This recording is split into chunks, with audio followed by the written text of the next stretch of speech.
外販売って国内販売よりも利益というのは出やすいんでしょうか？高いものだと日本の、どうだろう、3倍ぐらい。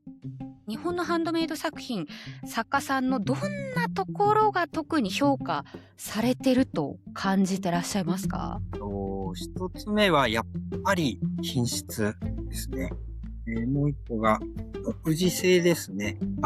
これ日本では多分売れないだろうなっていうものが、ほう。あの、アメリカでは、ものすごい売れたっていうものがありへえ。まして、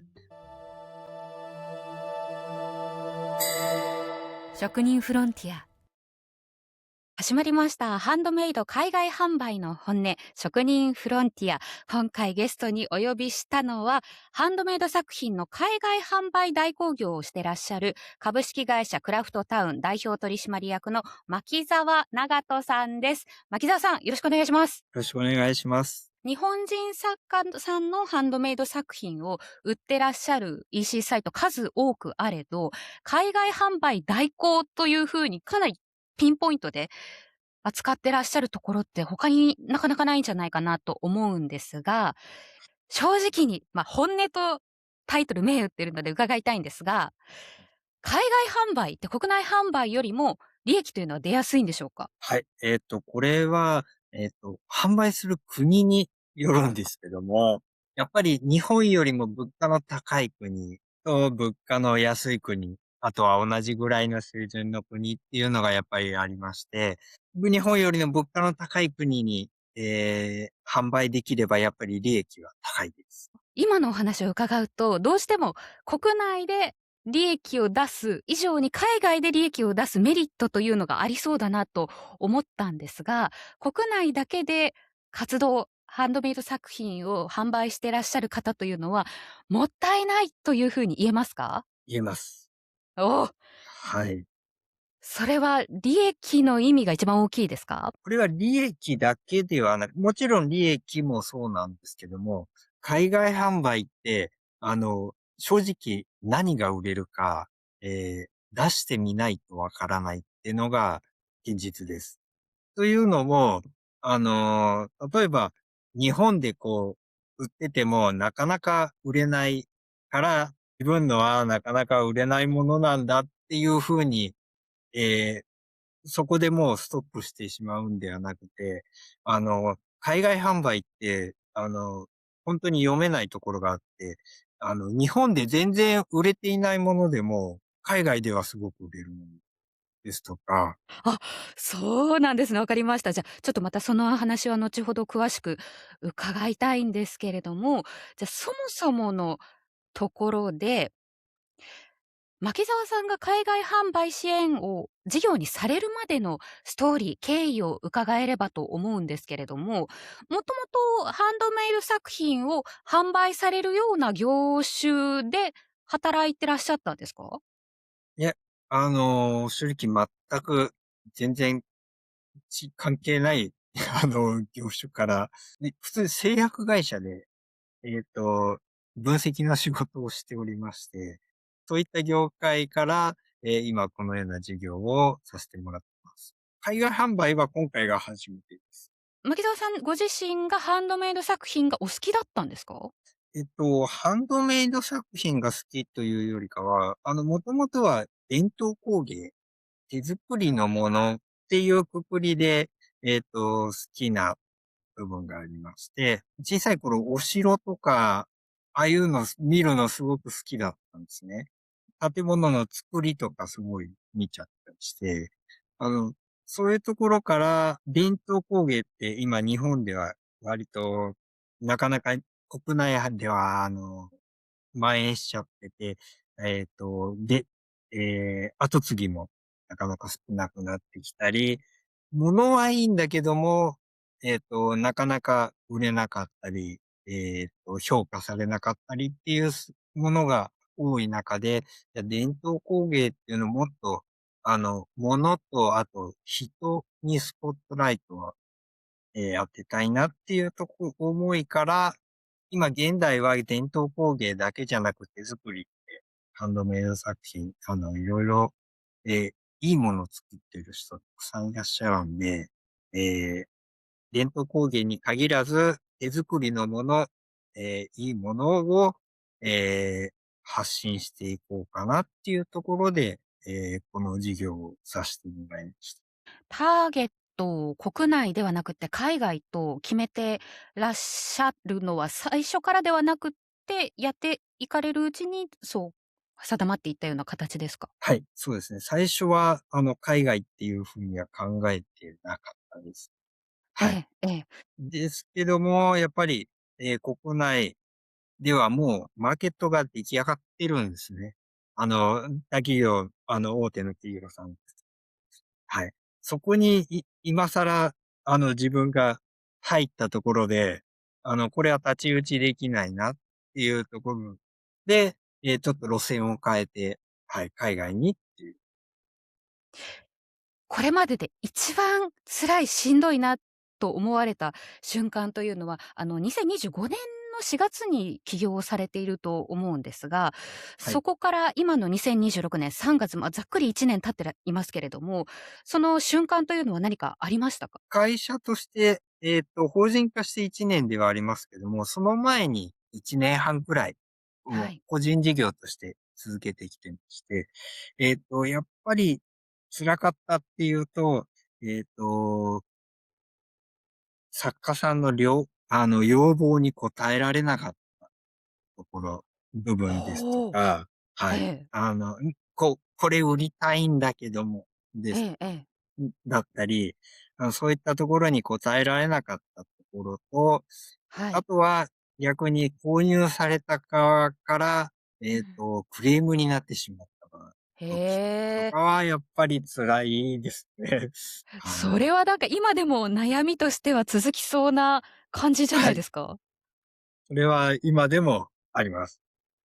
あの、うん、今2つ出てきたと思うんですけど、まず作家はい。さんとしてこれ売りたいに応えられないシチュエーションっていうのは、どういう時はい。なんですか？そうですね。やっぱり皆さん、海外で売りたいっていう思いで登録いただいているんで、そこに、うちも一生懸命マーケティングはするんですけども、なかなか、販売に結びつかないことっていうのは、どうしてもやっぱりあるんですね。はい。なんでそこがちょっと辛いところかな。自分としてもちょっと辛いところかなっていうところですね。なるほど。一方で、売れたとしても海外のお客様の手元に作品がうん、渡った段階で、クレームになってしまうシチュエーショはい。ンというのは、具体的はい。にどんなものですか？えっと、これは、元は、本当に海外販売ならではのクレームになってるんですけども、そんなにええ。多くは今のところないんですけども、印象に残ってるのが2件ありまして、はい。1件は、よくレジンではいはい。作られてる、アクセサリーとか非常に多いんです。なんか透明な樹脂のものですよね。そうですね。はい。それがシンガポールで売れた時に、はい。あの、送ったんですけども、うん。あの、どうしても、レジンって熱とか、その湿気とか環境の変化にちょっと、あの、変化しやすくて、影ええ。響を受けやすくて、はい。で、向こうに届いた時に、ちょっとべこついてるっていう風に言われてああ、しまったんシンガですね。ポール、そうなんはい。ですね。シンガポはい。ールすごく日本よりも、気温がそう高ですよくて、ね。年中あったかくて、恐ろで、しい。はい。赤道に近いところなんで、そうですね。湿気も、はい。湿度も非常に高くて、ははあ。い。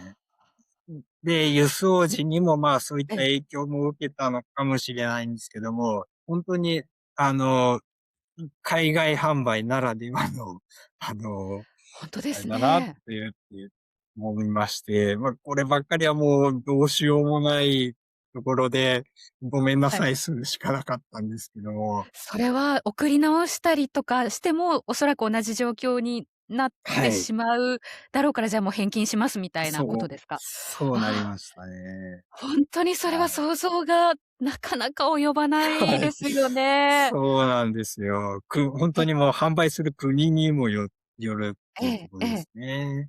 ちなみにあ、その2つ印象的なものがあるっておっしゃったうちのもう1つははいはい。何ですか？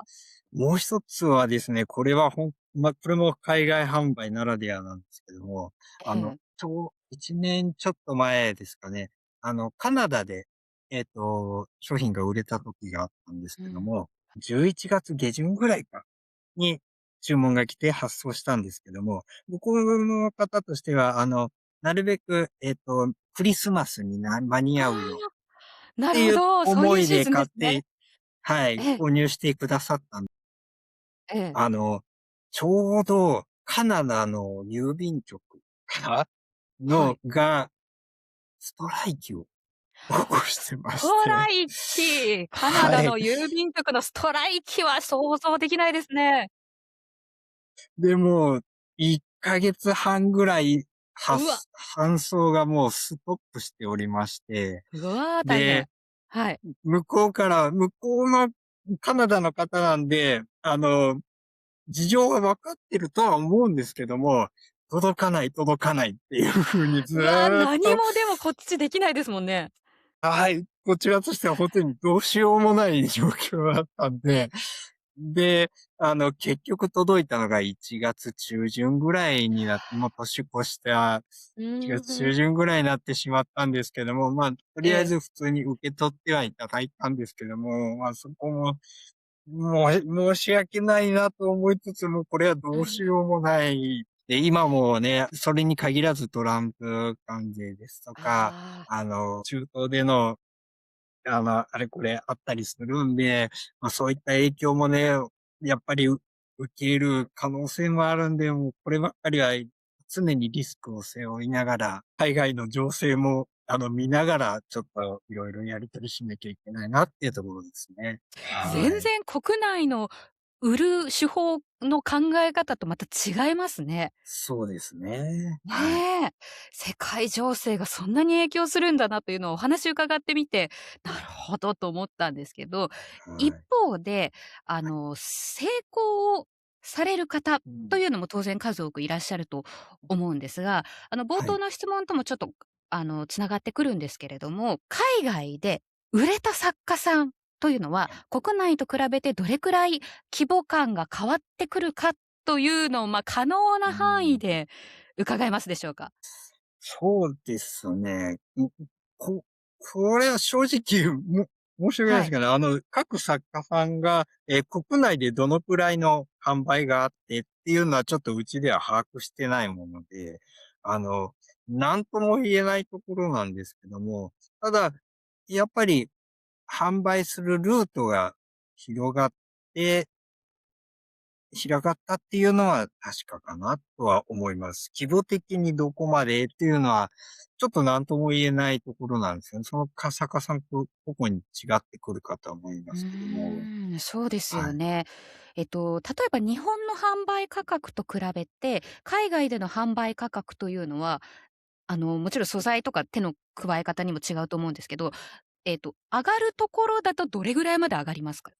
昨年秋にロはい。サンゼルスで、委託販売をさせていただいて、これはもう、ネットでの販売じゃなく、実際に向こうのロサンゼルスのお店に物を置いていただいて販売したんですけども、えっと、アメリカなんで、今物価非常に高い国なんで、高いものだと日本の、どうだろう、3倍ぐらいお、でも、はい。はい、売れたりはしてました。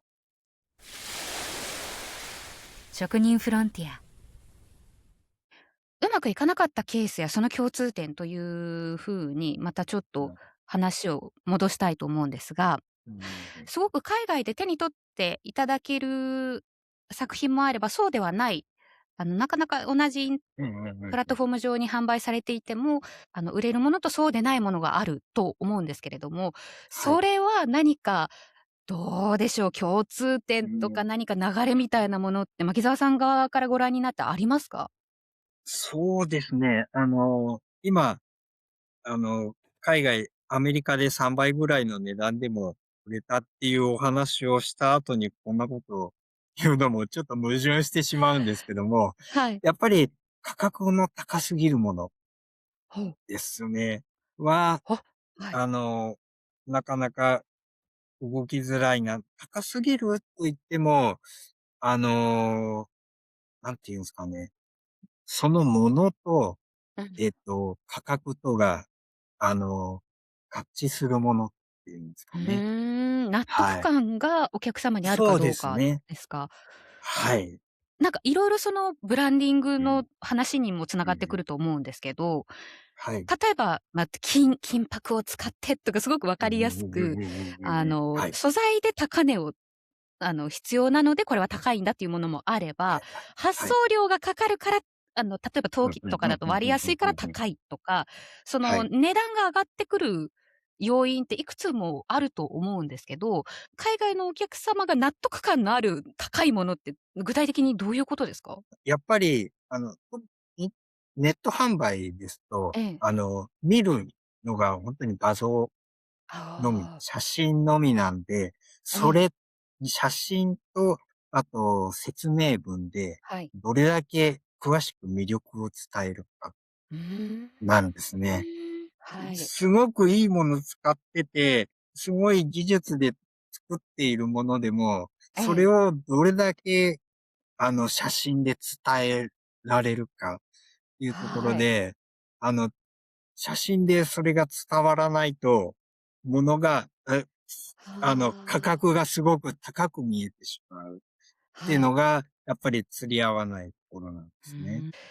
なんか日本で販売する上でも、その作品の写真の撮り方とか載せ方ってうんうん。すごく大事だっていう風に言われると思うんですが、海はい。外で販売される時も、同じなんですか？同じですね。はい。あ、そうなん同ですね。じです。はい。あの、もう一回クラフトタウンさんのホームページをちょっと拝見したいんですが、はい。この中で、今うん。クラフトタウンさんに登録をされている海外クリエイターさん、作家さんのはい。をご紹介されているペーうん。ジなんですけれども、例はい。えば一番最近登録をされた、これは金田美智子さんですかはい。ね。はい。はい。だと、ホームページにすごく詳しくごうん。本人のコメントが英語と日本語で書はい。いてらっしゃるんですけれども、はい。これはさっき牧澤さんがおっしゃったその作品の背景とかストーリーを伝えるためなんでしょうか？そうですね。うん。特に手作りのものって、素材とか、それも、技術とかもそうなんですけども、その方の、あの、思いっていうんですかね、ストーリーもやっぱりあるんで、そのストーリーを見るだけでも、そのものの見方が変わってきたり、やっぱりしますんで、あの、うちでは、海外へ出品する際にも、説明文に、そこにあった、紹介文を全部一人一人、説明文に入れさせていただいてるんで、一応思いも、ストーリーも届けるっていうのを、コンセプトにやらせてもらっています。海外のお客様に、物が売れた時、作品が売れた時というのは、いろいろな瞬間あると思うんですが、全はい。体を牧澤さんが統括されて、日本のうん。ハンドメイド作品、作家さんのどんなところが特に評価されてると感じてらっしゃいますか？はい。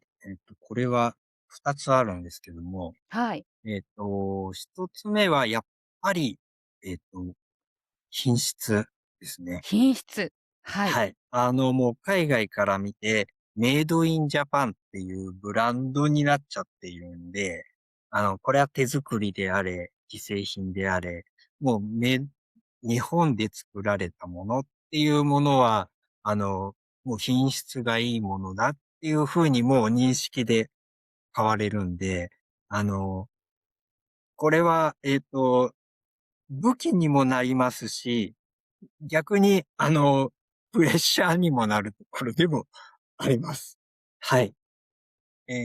もう一個が、そうです。独自性ですね。向こうのお客様は日本からわざわざ輸入して購入してくださるんで、高い送料も含めて購入していただくんで、あの、そこでしか買えないものっていうものはやっぱり購入されるのかなっていうふうには見れます。なんで、和柄のものですとか、そういった独自性のあるものがやっぱり、求められてるかなって思います。うーん。アイコンとして分かりやすく日本を、象徴する、今おっしゃった和柄とか、忍者とか寿うん、司とか、そういっうん、たモうん。チーフを使った方がどちらかというと、売れやすい傾向はありますか？あるかもしれないです。はい。あ、そうなんであります。すね。あります。なるほど。じゃあ、そういった日本のものという信頼性と、あはい。ときっとそれは日本が好きだから買ってくださるといううん。ことなんですかね？そうですね。結構日本好きの方ってやっぱり世界にたくさんいらっしゃるんで、なかなね。かね、国内だけで販売してると、どうしても日本人が日本の着物とか和柄を目にする機会ってたうんうんうんくさんうん。あるので、当たりはい。前と言ってそうです。しまったら、贅沢な話はい、なんですけはい、ど、そう、はい。だからそういったお話を伺うと、そもそもの着眼点として、うん、そういう伝はい。統的なものが売り上げに結びつくんだなっていうのは、面白いですね。違いますよね。はい。やうん。っぱり、着眼点が違いますね、向こうのうん。方。今本当おっしゃったように、日本ええ。人から見ると、なんでもないようなうものが、ーん。意外と向こうにはすごくインパクトを受けたりしています。そうですよね。はい。日本だけで、ご自分の作品を販売されてる作家さんがたくさんいらっしゃる中で、ハンドメイド業界全体を牧沢さんがご覧になって、何か隠れた課題とかっていううん、のは、どうでしょう、感じられる機会というのはありますか？そうですね。まだ、事業を始めたばっかりでこんなこと言うのは恐縮なんですけども、おっしゃってください。ええ、はい。えっと、そうですね。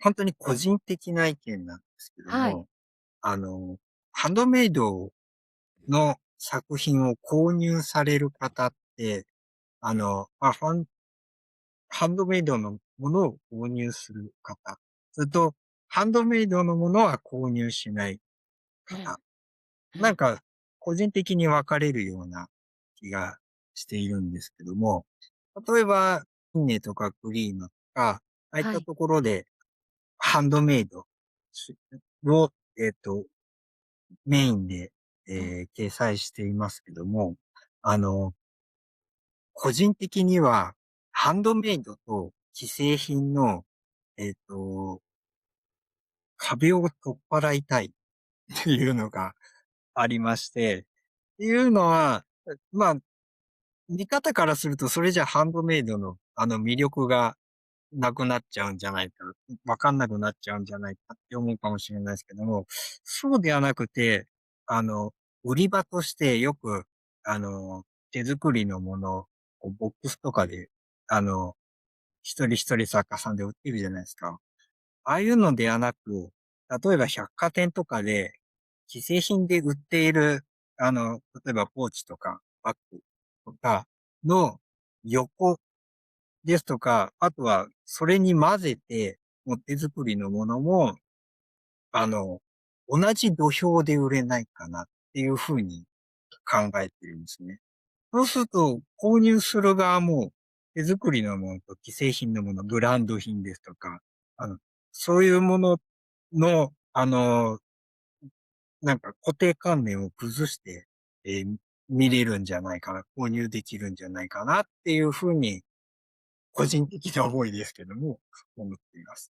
ので、本当に、大きなこと言うと、あの、プラダとか、あの、ブランド品のバッグのすぐ横に並べて、ハンドメイドの、あれを、製品を、バッグを置いてもいいんじゃないかっていうふうに、夢として思っています。でもそれだけやっぱり牧沢さんご自身が、ハンドメイドはい。作家さんや作品のことを、もういわゆる名だたるブランドと同じぐらい大切にされてるというか、それぐらいの価値があるって思ってらっしゃるからこそですよね。そうですね。いいものは、ブランドとか、知名度だけじゃないってうん自分は思っています。うん。うんうん、そうですよね。なんか、はい。だからこそ、その、海外のお客様がいろんな選択肢がある中で、日本のはい。個人の作家さんの作品を選ぶっていうのも、はい。そこにしかない出会いを求められるんでしょううん。し、なかなはい。か、そうですね、ハンドメイドのものを買ったことがない人っていうのも、当然たくさんはい。いらっしゃはい。るわけで、はい。そことのなんか垣根がもうちょっとフラットになるような機会なり場所なりができたらいはい。いんですかね。そうですね、ってう思ってまーん。す。購入する方って中には、これどこのメーカーのものとか、どこではい。作られてるのとか、うん。割とブランドを気にする方も結構いらっしゃったりするんで、ええええ。そこはちょっと、取っ払いたいなっては、個人的には思っています。か、クラフはい。トタウンさん側で何かその、実際の店舗に作品を置く施策というのもいくつかされてると思うんですけど、はい。国内の店舗や海外の店舗に、それはクラフトタウンさんに登録されている作家さんの作品を置いてらっしゃるというのをホームページで拝見をしたんですが、はい。それは、そういったなんでしょう、手に取る機会を増やしたいという思いから、それはされてるんですか？そうですね。ちょっと今はしてないんですけど、国内でえ、も委託販売、美容室とか飲食店とうん。かにさせていただいてて、へえ、面白い。あのはい。はい。美容院とか飲食店？はい、そうです。で、なんでですか？ああいうところ行く方ってどうしても、えっはい。と、その美容身なり、髪伸びたかなとか、うんうん。そういったあれを気にしていかれるんで、そはい。こに、で、ハンドメイドのものって割とアクセサリーとか非常に多いんうん。で、ええ。はい。そこで、ああいうところに置くと、結構目にしてもらえるかな、といったところで、そういうところに置かしていただきました。はい。いいですね。確かに、いや、おっしゃる通り、なかなか自分の身なりが綺麗になったら、ちょっと何か新しいアクセサリーうん、つけたくなったり、うん。あの、なんでしょう、着飾りたくなる気持ちというのがうすごくあん。るので、はい。その視点ってすごく理にかなってるなぁなんてお話伺いながら思いましはい。た。ありがとうございます。どんな基準で置くお店や場所は選んでらっしゃるんですか？やっぱり本音を言うと、最初は一人で全部、商はい。品管理も、納品とか全部管理してたんで、えまずはえ。自分で行ける距離はい。ですね。距離と、あとは、作家さん自体も、こういうところに置きたいよっていう、思える場所ですね。軒並み、営業したとかではなく、一応ええ。そういった感じで、選んで、置かせていただいてました。クラフトタウンさんが静岡にある会社さんなんですけれども、じゃ、はい。牧沢さんが実際に足を運ばれて、雰囲はい。気やお店の内装とかも、じゃ、ご覧になった上で、よしと思はい。ったら、店はい。長さんとかスタッフの方にお声掛けをはい。するような感じではい、すか？そうです。はい。うわ、手間かかってらっしゃいますね。ですね。はい。ねえ。一はい。方で先ほど海外の店舗でも販売をされてたっていう風に伺ったんですけれども、はい。それはどんな経緯で、実店舗での販売というのは実現されたんですか？はい。これも、いろんなところへ、営業をかけたんですけども、そんな中で、たまたま、えっと、ロサンゼルスのお店に、日本の企業で、えっと、そこのお店の一角を運営しているよっていう会社さんがたまたまありまして、福はい。岡の会社なんですけども。へえ。で、たまたまハンドメイドあら、とか、はい。そういったのを、やってらしたんで、はい。こちらからお声掛けさせていただいああ、て、いう感じでご用意いただいたから。福岡の会社さんとはどうやってお知り合いになったんですか？それも、こちらから、アプローチをかけてっていう感じええ。ですね。どうはい。やって牧沢さんその会社さんを見つけたんですか？そう、あれはインスタグラムだったかな。いろいろ検索とかで、はい、ですね。はい。これだとじゃあ思われて。そうですね。はい。いろんなご縁がつながるんではい。すね。そうで今もすね。店舗では、作品を置いてらっしゃるんですか？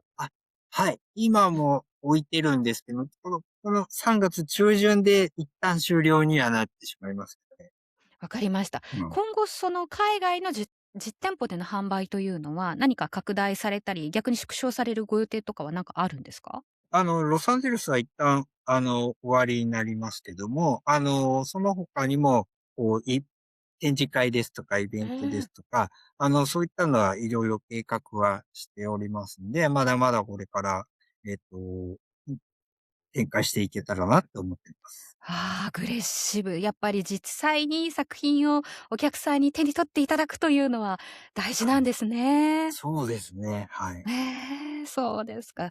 そしてもう一方でですね、今ハンドメイド業界全体の話を伺ったんですけれども、はい。今の作家さん、ハンドメイド作家さんに、うん。何か足りないものがあるとしたら、もちろん皆さんご自うん。分のこだわりを持って作ってらっしゃると思うんですけれども、もうはい。一つここがプラスすればという部分って何かありそうですか？どうですか？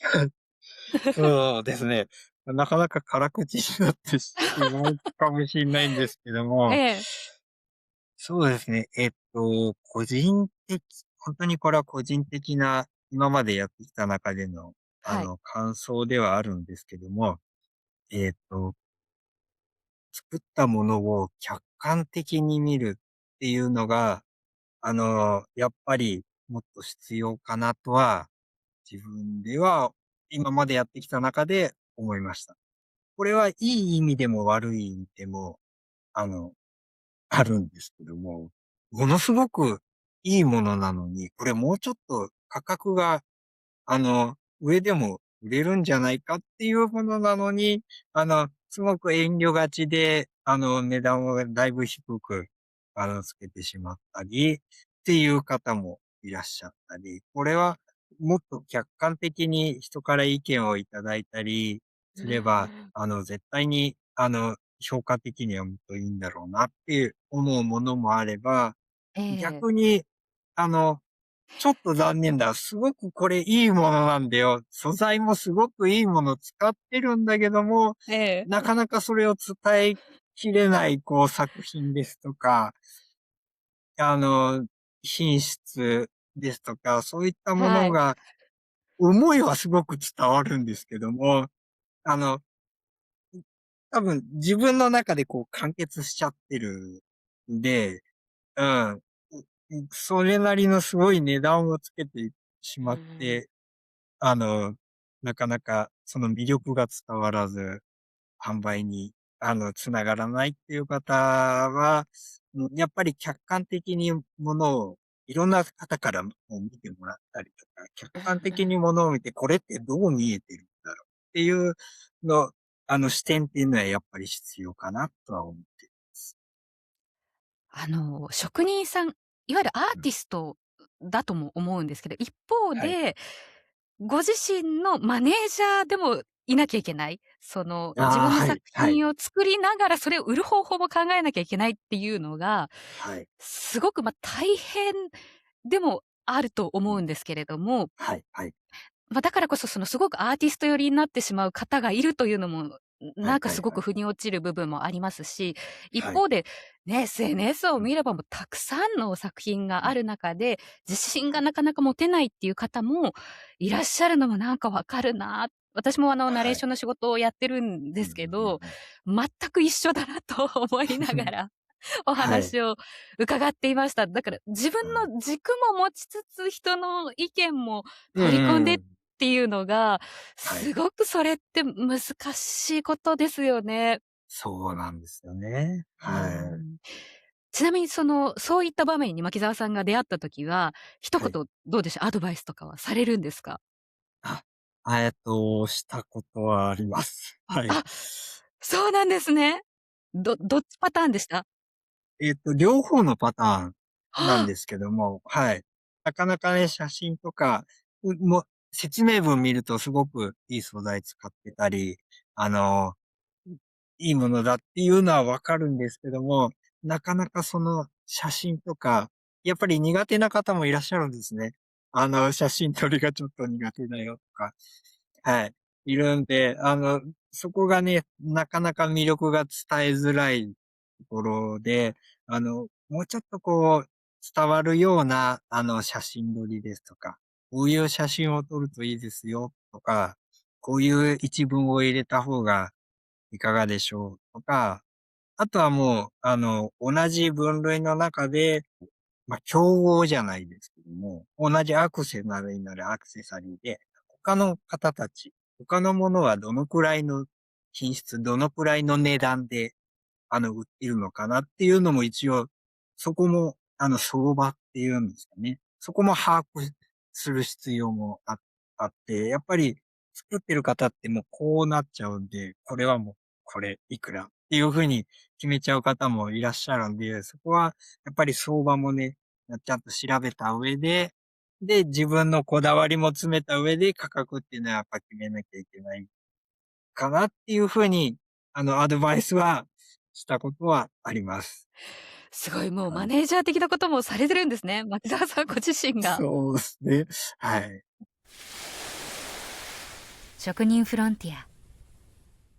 今ちょっとお話を伺っていく中で出たこともあるんですが、はい。海外で売れるハンドメイド作品の特徴、ジャンルうんうや価ん。格帯の傾向というのをここからは伺うん。っていきたいんですけれども、はい。まず写真とリサーチが大事っておっしゃってましたよね。はい。はい。はい。で、それをした上で、じゃあ特にこの作品売れるなっていうのは、やっぱりさっきおっしゃった日本モチーフが分かりやすいうんうんうもの、ん。特にその海外販売ってなると、そういうことになりますか？そうですね。やっぱり和柄のものっていうのは強いかなって思います。はい。でもそれだけじゃなくアクセサリーとか、そういったカテゴリーも割と、出ますね。例えば、浮世絵風とか、素材に和紙を使うとか、日本のものの取り入れ方っていろいろあると思うんですけど、特に売れ行きが伸びているジャンルとかってありますか？うちで言うと、例えば西はい。陣織ですとか、西陣織をはい。どうするんですか？作品に。あ、ポーチとか、あの、ああ、なるほど。バッグとか、そういったのに、変えて、えっと、割と受けがいいですね。はい。着物素材を使ったその、西陣織をはじめとした着はい。物を想うんうん起させるうん。ものとかはやっぱり売りやすいんですか？あ、売れやすいですね。着物の生地とか、あと帯とか、を使ったものも結構あったり、えー、あとは畳のヘリはあ、を使っ畳。た、はい、ポーチとかバッグとか、そういったのも、非常に丈夫で、受けはいいですね。お話を伺ってると、アクセサリーよりも雑貨のお話を今伺ったんですが、どうあ、でしょう、はい。いわゆるイヤリング、ピアスとか、うん。リングとかよりも、そういう布物のポーチとかバッグとかの方が売り上げとしては伸びやすい印象ありうんますか？全体的には半々くらあ、いですね。そうですか。はい。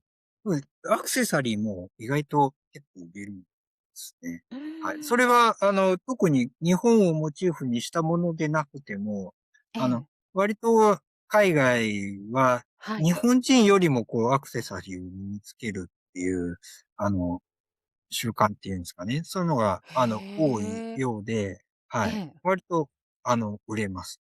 特に日本のモチーフにしたものじゃなくても売れたあ、りとか、そうですはい、か。はい。逆に、もみじとか、風はあ。鈴とか、そういったピアはあ。スええ。とか、は、やっぱり売れたりもしますね。へえ、はい。そうか、面白いですね。意外とやっぱり身近にあるもののモチーフでいいんだなってなんかちょっと思っちゃいました。そうですね。はい。面白いのが、あの、これ日本では多分売れないだろうなっていうもほう、のが、ほう。アメリカでは、ものすごい売れたっていうものがありへえ。まして、はい。ええ。お寿司あるじゃないですか。お寿司をピアスにええ！した方はがいらっしゃって、あ、はい。日本人でこれを耳につける方はそうそういないだろうなっては思うんですけども、あ、はい。ロサンゼルスでこれがすごいヒットしたんです。すごい売れたんですね。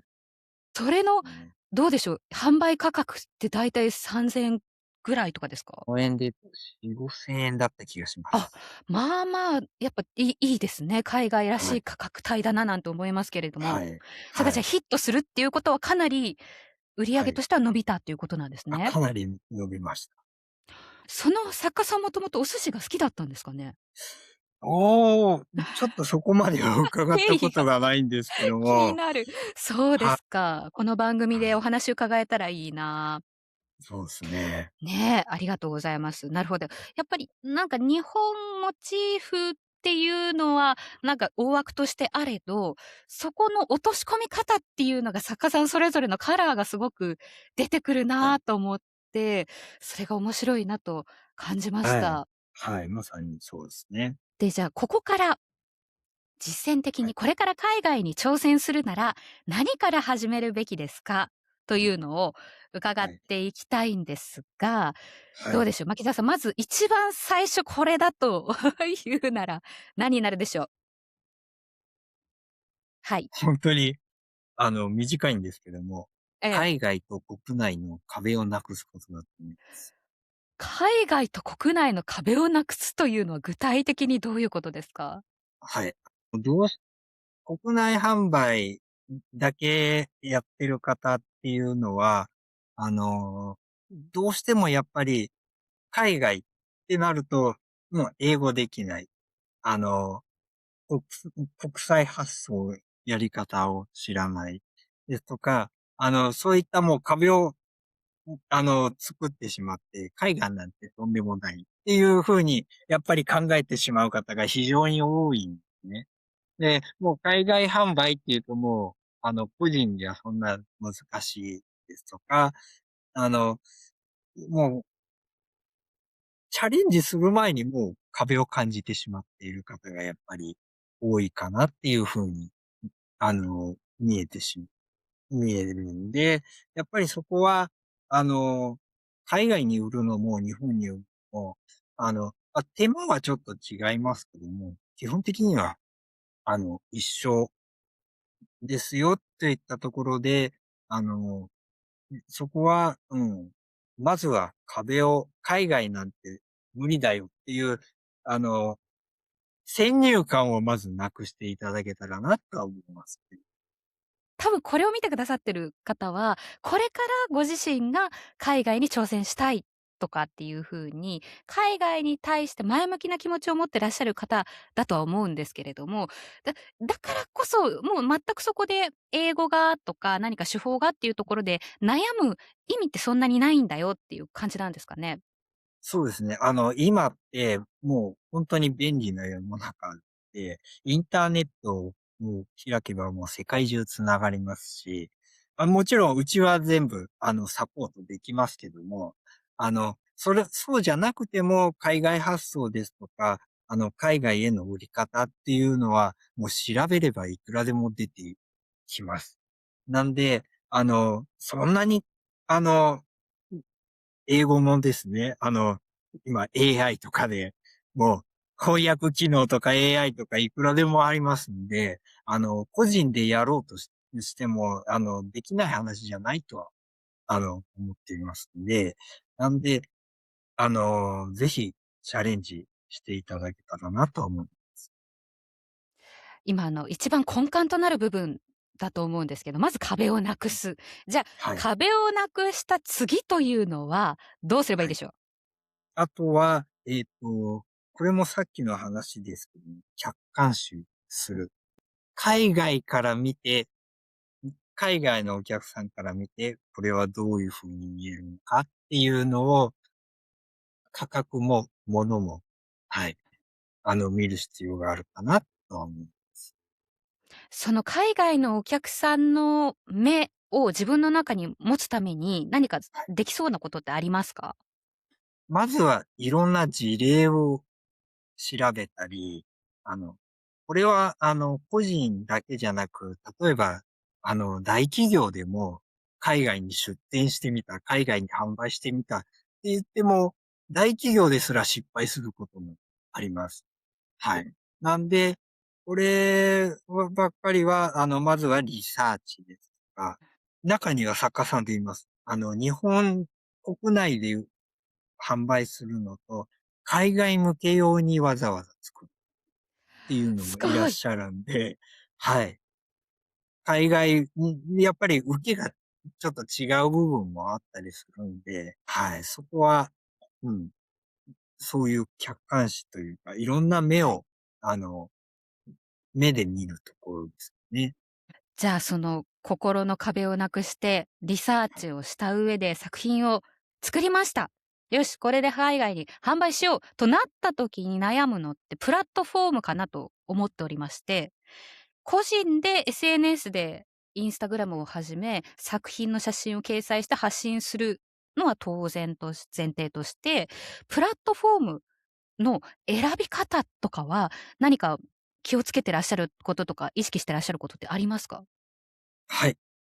プラットフォームの選び方ですけども、これも結構重要でして、えっと、プラットフォーム、海外向けに、販売するんで、海外からどれだけ見られるか、見てもらえるかを、重点に置いて、出品なり販売活動をしなきゃいけないかな、とは思っています。日本国内のいわゆる人気の EC サイトよりも、海外に目をはい。向けて、海外から見られてるレビュー数とか、数はい。の多いところを戦場として選んだ方が伸はい。びやすいですね。そうですね。はい。はい。じゃあ、ここでちょっとまたクラフトタウンさんのホームページを、はい。拝見したいんですけれども、ここで海外販売までの流れというのを拝見していくと、具はい。体的にいろんなメリットをね、書いてらっしゃる中で、うん。はい。はい、気になったのがここです。特徴3。はい。知名度抜群の EC サイトへ直接出品というところなんですが、はい。どうしてクラフトタウンさんはこの eBay、また、これショッピーシンガポールというんですかはい。ね。はい。このサイトで出品をされてるんですか？インターネット自体、世界中つながってるんで、あの、弊社で、独自に、ショッピングサイトを作って、海外に販売することもできます。はい。でも、じゃあ、それを作ったところで、世界何十億人っていう中から、自分、うちのサイトを見てもらえる確率ってどれだけあるだろうっていう考えると、多分ほとんどないと思います。認知されるまでも非常に時間がかかると思います。なんで、あの、これは、そういったところの、壁をなくすために、あえて、もうすでに、集客のプラットフォームが出来上がっている eBay と、あとはアジアでは、ショッピングサイトとしては、1、2の、ショッピーっていうのがあるんですけども、ショッピーのシンガポール向けに、出品させていただいています。はあ。集客力の特にあるプラットフォームを2つっていうことなんですかね？はい。なんで、基本的に、うちのサイトに、あの、はい。eBay にした方っていうのは、見られるのは100%海外であ、す。そうなりますよね、当はい。然ね。でもそれを裏を返すと、日本国内だけではアプローチできなかった潜在のお客様に届けられるっていうことですよね。そうですね。うん。例えば、エッツィっていう、うんうん。はい。日本ハンドメイド作品を販売しているプラットフォーム、こういったところもあるかと思うんですけれども、はい。ここでも販売をされている日本人作家さん何人かいらっしゃるんですが、牧澤さん、はい。このサイトはどう思われますか？はい。エッジも、要は、ハンドメイドの海外バージョン、世界バージョンですね。のサイトだと思いますけども、非常にいいサイトだなとは思います。ただ、うちのコンセプトとして、あえてそこには出品していないっていうのがありまして、はい。これはなんでかっていうと、って言っても、周りからも知られている通り、ハンドメイド、手作りの、商品を出品されている、が売っているよっていうサイトで認知されているんで、っはい。ていうことは、じゃあハンドメイド、手作りの商品を買わないよっていう方は多分そこにいないんですね。あ、なるほど。はい。はい。ってなると、購入される方が限定されるてしまうなっていうところで、はい。先ほどもちょっと自分の夢の話じゃないですけども、既製品や、ブランド品のすぐ横に、ハンドメイドの、もう、壁をなくして一緒に並べたいっていう思いが個人的な部分であるんで、そこはあえて、エッチには出さずに、なるほど。エイデイとショッピンに出させてもらってます。はい。そうですか。いや、すごくお話伺って納得いたしました。ということは、eBay もショッピンもハンドメイドをあんまり普段日常的に手に取らない方も見られている可能性の高いサイトなんですはい。ね。あ、はい。知らなかった。そうなんですはい。ね。サイトごとのカラーを知っはい。て、じゃあそこは選んだ方がいいんですかはい。ね。そうですね。はい。はい。クラフトタウンさんすごく手厚いなと思うのが、もうはい。作家さんは基本的にご自身の作品の写真を撮って、で、説明文とそれをクラフトタウンさんにお渡しすれば、そこの販売、海外のお客様の手に届くところまでの動線を作ってくださる会社さんはい。ですよね。はい。個人でやるよりもすごく負担としては少なそうですよね。はい。うちは、本当に、どんな方でも、若い方でも、先輩の方でも、はい。手軽にできるようにっていっうん。たシステムで、ええ。を心がけてやっています。ご年齢としては何歳から何歳ぐらいまでの方がいらっしゃるんですか？そうですね。若い方ですと20歳お、20代くらいの方から、おお、はい。上ですと60代後半くらいまで、あ、70代もいたかなっていうぐらい、おお、いいですはい、ね。はい、いらっしゃいます。ほんとに世代にとらわれずに世界に挑戦、進出していけるんですね。そうですね。うん。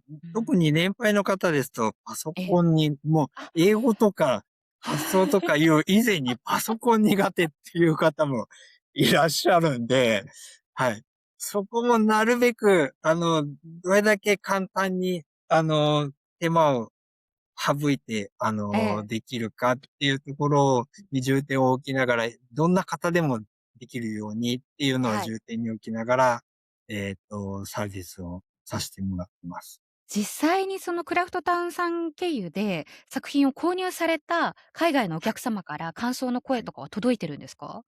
いただきますね。あ、はい。そうです。うちに、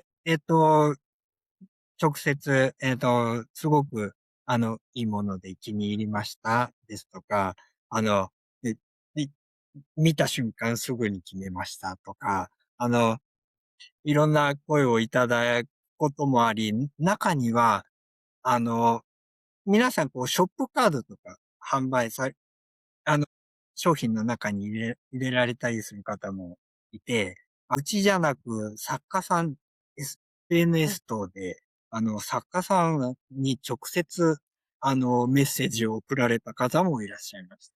それもそれで、はい、すごく作家さんにも喜んでいただきましすごくそれって自分のなんか挑戦が認められたというか、た。はい、はなんか、い。いや、やってよかったなっていう実感をすごくなんか味わえそうですよね。そうですね。うーん。それ牧沢さんもやっぱ嬉しいんですか？嬉しいですね。そういう声いただくと、非常に嬉しいです。いや、すごく今お話しされてるところから、ハッピーな感じが伝わってきましたけはい。れども、いや、そこはい。のやりがいっ、もちろん対面でね、国内で販売されたり、インターネットでっていうのもありますけど、そはい。こだけじゃないっていうなんか喜びがありますね。そうですね。物のやり取りだけじゃなく、人のはい。つながりもできるんだなあ、っていう風に。はい。そうですよね。そこからまた口コミでご近所のう方とかお知り合いのん。方に広がったり、その方がご自分の SNS に上げて広がったりって可能性もありますものね。そうですね。うーん、確かに。いや、自分一人じゃなかなか、また国内だけじゃできない PR 方法だなと改めて思いましたけれども。職人フロンティア。ちょっとまとめにじゃあこれから入っていきたいんですが、はい。はい。5年後日本のハンドメイド業界はどうなってると思いますかって、もうどの立場から喋ればいいのかわかんないような質問をちはい。ょっと書いてしまったんですけれども、はい。どうでしょう？どうなってると思いますか？っていうのは聞いていいですか？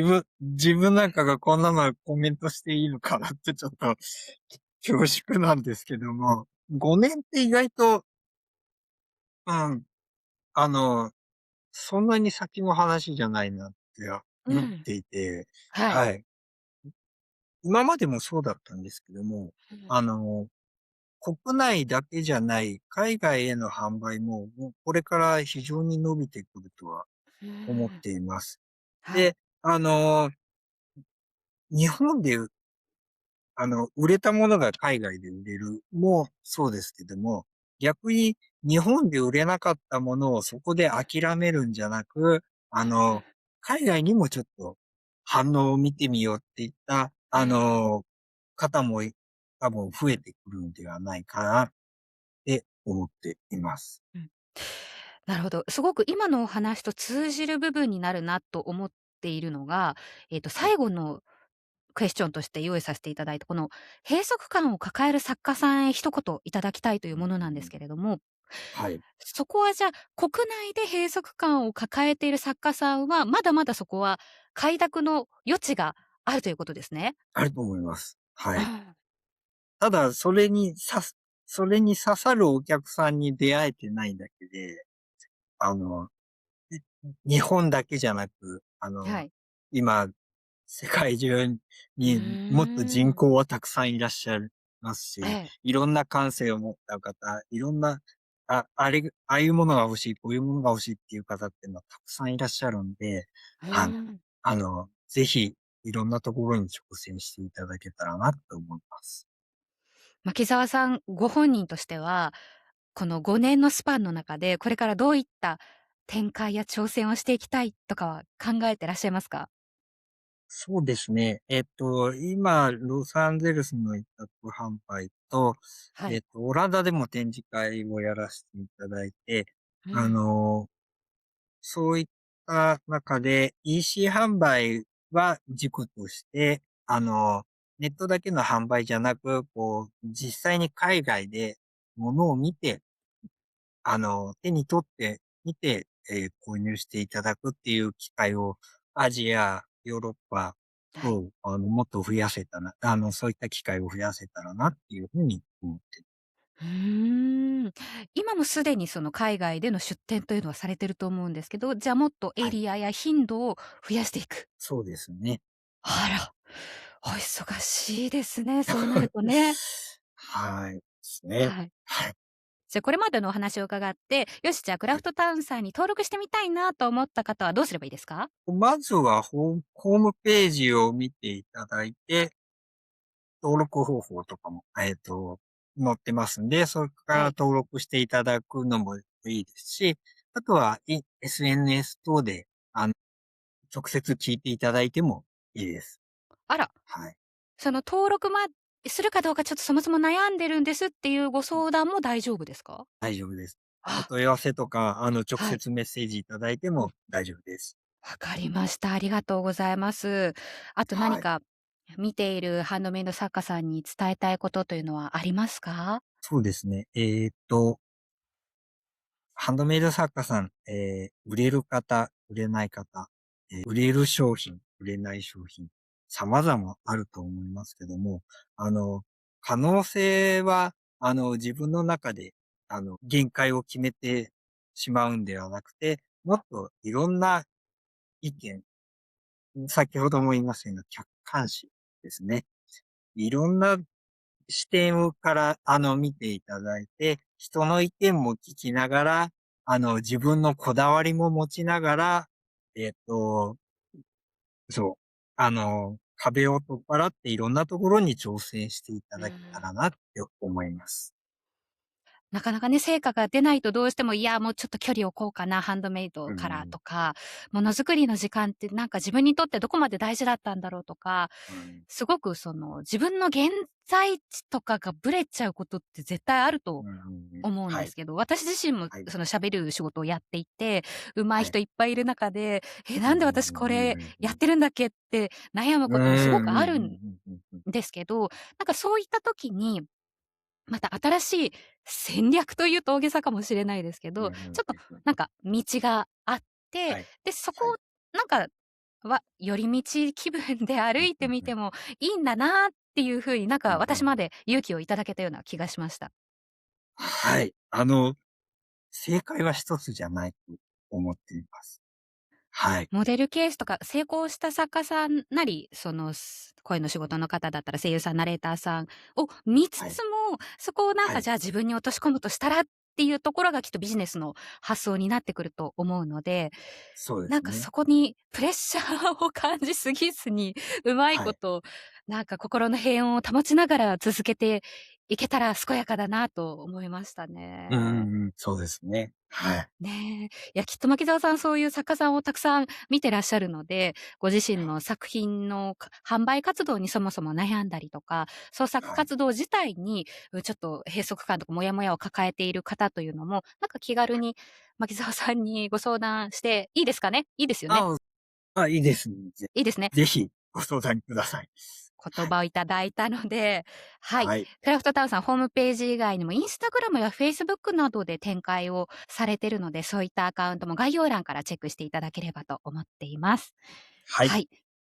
ということで、本日の職人フロンティアゲストは、ハンドメイド作品の海外販売代行業をされている株式会社クラフトタウン代表取締役の牧沢長人さんにご出演いただきました。牧沢さんどうもありがとうございました。こちらこそありがとうございました。